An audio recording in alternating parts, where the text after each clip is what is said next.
In front of me is ROG Phone 8 and today I would like to show you how you can set up screen lock.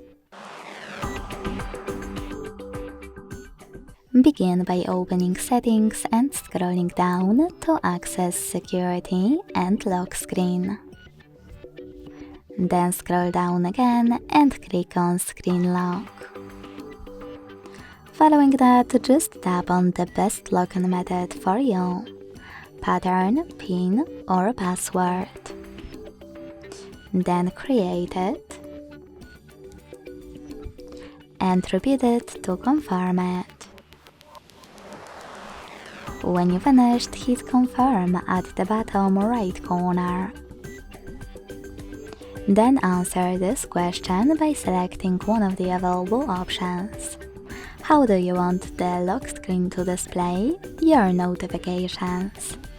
Show all notification content, show sensitive content only when unlocked, or don't show notifications at all.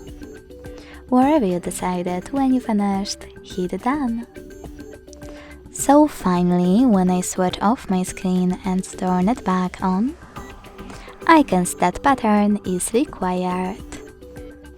Thanks so much for watching. If you enjoyed this video, don't forget to leave a like, comment and subscribe.